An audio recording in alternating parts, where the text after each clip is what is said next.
All right, let's get weird. I want to talk about hacking, monopoly, justice, and joy. Hacking. When I used that term, you probably conjure in your mind an image that looks something like this. It's like some nefarious person, digging into your computer system, taking your money, doing some prank or something like that. But I want to submit to you today that the concept of hacking is really important to building the kind of world that we want to get to. And to illustrate that point, I want to share a story with you about my family, who obviously I love very much. And several years ago, I was playing a game of Monopoly. So the family setup is myself, my wife, Christine, and my two kids, who at the time they're 17 months apart. So let's say they were like 7 and 8, or 7 and 9, something like that. Like barely they could read, but not really, they were more into like the colors, they could match the colors, and they certainly weren't understanding money and doing quick math and that sort of thing.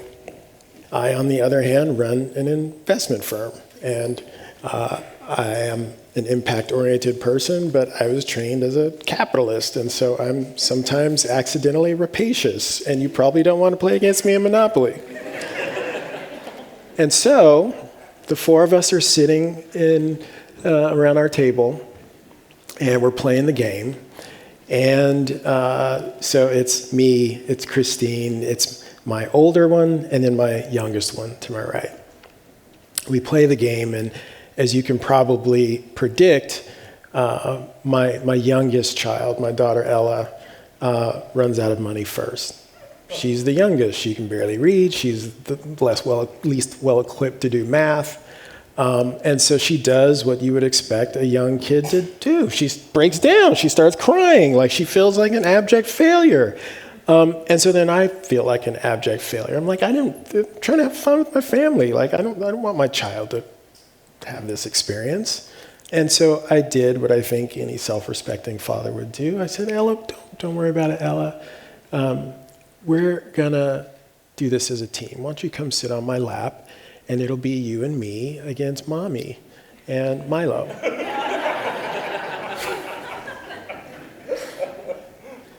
So game continues, we're rolling dice, we're collecting the 200s as we go. We continue to take property and charge rents from Mommy and Milo. You see where this is going. So next thing you know, Milo's out of money. And you know the script. So now he starts crying. Boo-hoo, I'm out of money, I don't get to play, you guys are mean to me. I'm like, well, I got 2 legs. Milo, why don't you come sit with me, and it'll be us against, wait a minute, yeah. I can't say this is what I want to see, like, this is where all the married people are looking at me, and they're like, don't do it, don't do it. And I was feeling that too. I started out with good intentions. I'm like, okay, it'll be, and I looked up and I realized like it's all of us against Mommy. And this is when the insight came to me. I realized like we're playing the game entirely wrong. It's an opportunity to hack this game. And what people don't know about the game of Monopoly is it was actually created as something called the landlord's game. And it was created as a warning of the dangers of capitalism. Because exactly what just happened in my family is what will happen at the systemic level with this economic system. But it was bought in the early part of the last century by Parker Brothers and turned around and marketed as the game that we all know and some of us love today.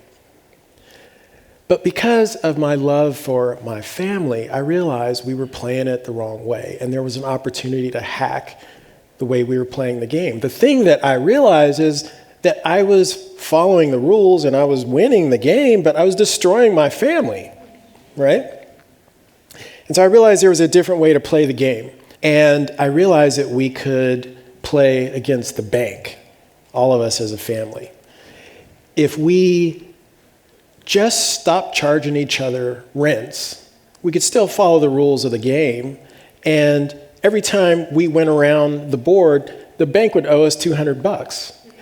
And so I realized there's actually a formula you can put together that will help you predict exactly how long it'll take you to bankrupt the bank.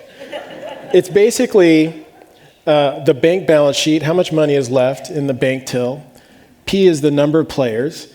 V is the value per lap, it's $200. So it's BB over P times V equals lots. Like how many laps does it take to own all the stuff?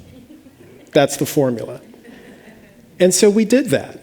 And there was an amazing lesson in that because we got to work together as a team. We got to hack the rules of this game. And it helped give insight to how you can think about changing a system to serve our own ends and not just follow the rules we've been given. So that was pretty cool.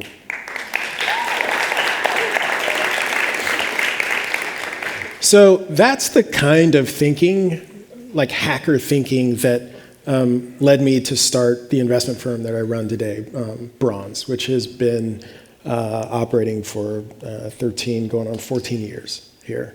And I started the firm in a place called East Palo Alto, which many of you will know. We're close to it. It's right near Stanford University, right next to Palo Alto in the Bay Area. So here's the funny thing about East Palo Alto. So the 101 freeway runs right through the dividing line of East Palo Alto and Palo Alto. And on the west side of the freeway, you've got, multi-million-dollar homes and Steve Jobs' house and Stanford University and, the haves. And on the east side of the freeway, it's the opposite. On pretty much any dimension that you look at, housing values are much lower, access to water is much lower, crime is higher. I mean, you've all seen this story. You probably all can also name some kind of East Side community based on where you're from or where you travel. They are all over the place. I mean, these are just some of the pockmarks of East Side communities. It is, if you wonder why that is, it turns out it's because of the wind. If you were to look at the Earth from the North Pole, you would see the Earth rotates counterclockwise. And so if you look at the lateral aspect of that, what you observe is that the wind blows basically in the same direction as the rotation of the Earth. This is true in the northern, southern hemispheres, less so in the equatorial regions, but come on, I'm just trying to make a point here. But the point is that as a general matter, wind blows from west to east, right? And so here's actually the operative image. If I can imprint anything on you, I want you to remember this. So I like to use this campfire metaphor. Imagine that there are 10 of us. It's freezing cold outside. And as a matter of survival, we've got to organize ourselves around a campfire in order to stay warm. Now, I just told you that we know the wind is blowing from west to east. So the riddle here is which of the 10 of us are going to sit with the smoke blowing in our face? How do you answer that? And the way it has been answered historically is, it's the people with less power. It's Hunger Games. It's Lord of the Flies. You can look at cities around the world and you see that this is the way that we have decided to organize communities. The east side of Vancouver is this way, East London, East Jerusalem, East Austin, Bombay. It just goes on and on. And almost every time I talk about this, there's someone in the audience that goes I'm from East something or something, or next to me is East so-and-so, and I'm like, wow, never heard of that. But it's a fractal that continues to replicate itself, and that's because the design logic and the logic of power is so consistent globally. This may be one of the only original observations I've had in my life, this East Side thing, but I found this group called the Spatial Economics Research Center in the UK, and they actually documented how smoke from smokestack dispersion during the industrial era led to this East Side phenomenon in the UK. I'm a linguistic anthropologist by training, so I pay a lot of attention to just vernacular, the way we talk. This shows up in our, common parlance. Like, if you think of when people say someone's from the wrong side of the tracks. Like, that comes from this same dynamic. We used to have railroad tracks, and the train spewing incredible amounts of smoke. And so you wanted to be upwind of that so that when you were hanging out your clothes to dry, you didn't get all the train soot on your clothing. You didn't have to breathe that stuff as the trains were going by. Again, that's the campfire metaphor, writ a little bit larger. City scales even larger than that. And so what I'm telling you is a story about disparity by design. People have made decisions to segment the powerful from the powerless pretty consistently in mostly similar ways around the world for a very, very long time. And you see these kinds of weird adjacencies all over the world. Like I said, it is a fractal that keeps repeating. This is Brazil. This is a picture from East Palo Alto. That cracked asphalt versus the, kind of newly paved road is the dividing line between East Palo Alto and Menlo Park. So literally different municipal tax districts, like you can see it in the built environment. We also have built these kinds of differences into our society. My father, I had to explain this to my kids because I show my kids and they see images like this of a segregated America. And because they are black and white, especially for my kids, this is very deceiving because this looks like it's somehow ancient. But I had to explain to them that my father, whose birthday it is today, went to jail for drinking out of the wrong fountain. That's how recent this is. This is how persistent this is. It also shows up in our economic system in ways that are mostly invisible. So I can show you the cracks in the sidewalk versus the newly paved street if you care to pay attention. It's much harder to show you the impact of mortgage decisions. So what these are maps of redlining. The US government put out maps that previously told banks where they should lend their money and where they should not lend their money. This is campfire metaphor showing up in the economic system. And you'll notice that in many of these cities, the red kind of no-fly zone for lending is on the east side of town. So obviously a justice issue. This is basically the way we've been treating east sides of places all over the world. And so the hack on this one is just to think about design differently. So I go back to the campfire metaphor, and the question that I like to revisit with folks is like, okay, if we actually really love everyone who we have to keep warm around this campfire, is it possible to think of a better solution? And the answer is actually yes. Like, if you love the people, the things to do become way more obvious. And so when I thought about this, I was like, oh yeah, there's like definitely a much better way to do this. Like, and it's actually kind of poetic. Just get closer to each other and sit in a horseshoe. And then no one gets a smoke in their face. Like, that's easy. Let's do that. Doesn't cost any more. It's probably more joyful because we're together. Like, smoke's going that way, we're over here chilling. Like, let's do that.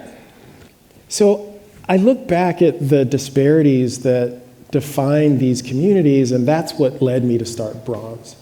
And so the journey has been one from understanding, picking apart as an anthropologist, where are the disparities by design, and then being more proactive with an investment firm to say, like, how do we build prosperity? So that's basically our East Side investment thesis at Bronze. We look for disparity, we look for opportunities to push that to prosperity. So let me tell you a story about East Palo Alto today. It's still the case. There are only 2 places in the entire city where you can eat with a metal knife and fork. The entire city of East Palo Alto, right now. One of them is technically on the west side of the freeway, but there's a little strip that is called East Palo Alto. But you can use a metal knife and fork inside the Four Seasons there. So put an asterisk on that. Maybe not count it, but The only other place in the entire city where you can eat with a metal knife and fork is in the second floor of the IKEA, in the cafeteria. That's the East Side dilemma. That's what's happening. It's a food desert. And again, this is a fractal. It's not unique to East Palo Alto. This is East Side communities across the US. I showed you the list. It's also all over the world. One of the consequences of this low nutritional density is that diabetes is off the charts in East Palo Alto, specifically in East Side communities generally. Which is why, as an investor, when I saw a company called Virta, I was really excited because the reversal rate, the standard of care, the expected reversal rate with diabetes is 0.4%.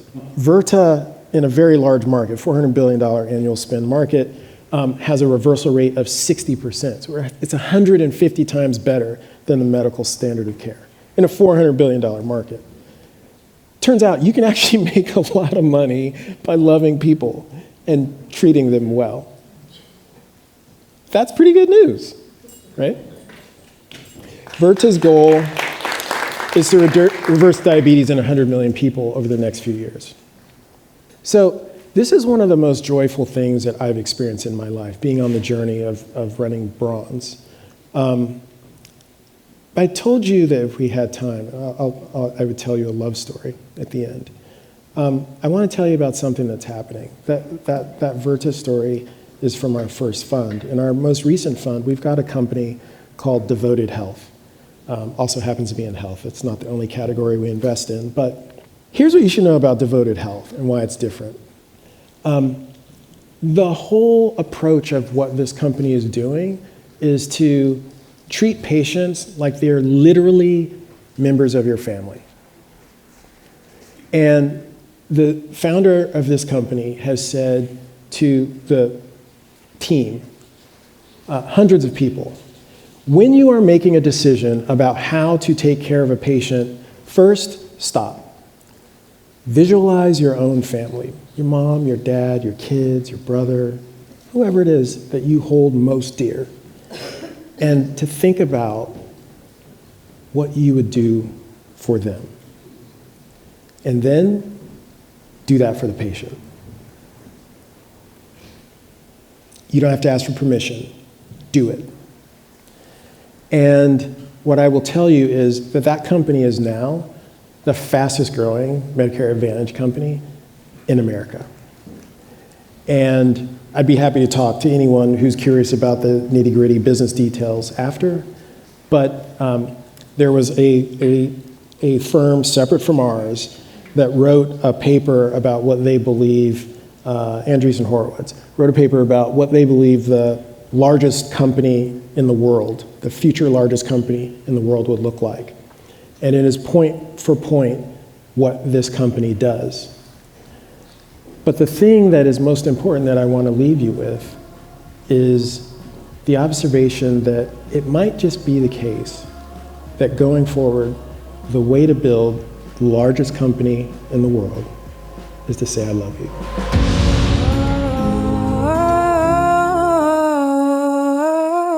Think of sharing what you know.